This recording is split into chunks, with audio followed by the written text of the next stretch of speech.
Monsieur Talon est venu à la tête du pays dans une certaine situation donnée, dans une certaine circonstance. Nous sommes partis de la rupture. C'est vrai que son projet de société, c'est le nouveau départ, mais avec les circonstances, les concours de circonstances, il a fallu une coalition dite de la rupture pour le porter au pouvoir. Et je pense, du point de vue méthodologique, les 100 premiers jours sont d'abord caractérisés par une sorte de rupture. Rupture avec le passé, rupture avec tout ce qui se faisait de mauvais, rupture avec tout ce qui ne cadrait pas avec les tests fondamentaux de la nation. Donc pour moi, les 100 premiers jours, c'est d'abord les 100 jours du déblayage, les 100 jours de la rupture. Certainement que dans les prochains jours, le nouveau départ va prendre son envol.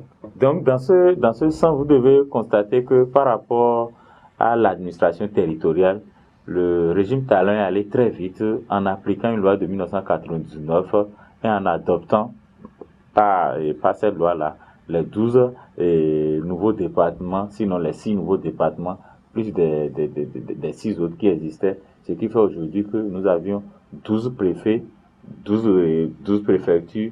C'est vrai que les locaux n'existent pas encore pour permettre efficacement à ces nouvelles préfectures de fonctionner, mais c'est déjà un grand pas que le président de la République, avec son gouvernement, ait pu penser véritablement à l'administration du territoire à travers le rapprochement de l'administration des administrés.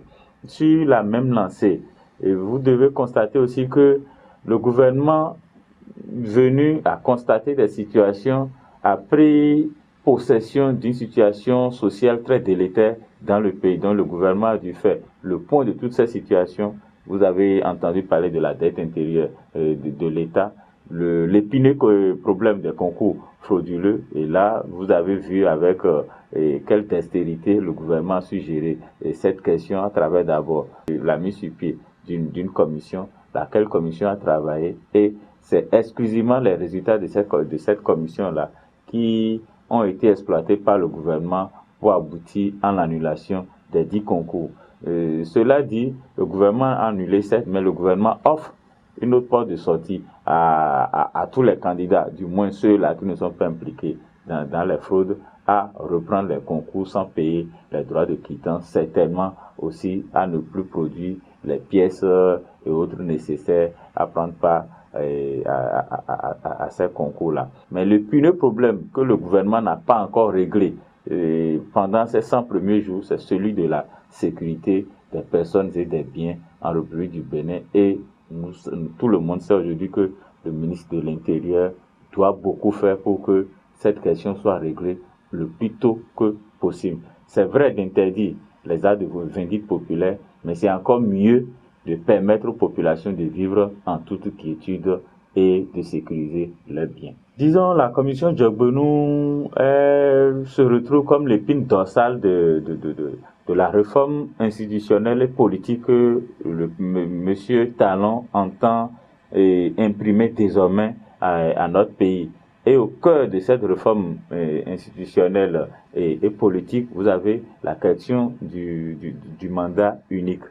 Moi, je pense que la commission, effectivement, n'a pas tranché sur cette question. La commission a renvoyé la balle à monsieur le président. Moi, je pense fondamentalement que la question du mandat unique doit avoir pour substrat la réforme du système partisan.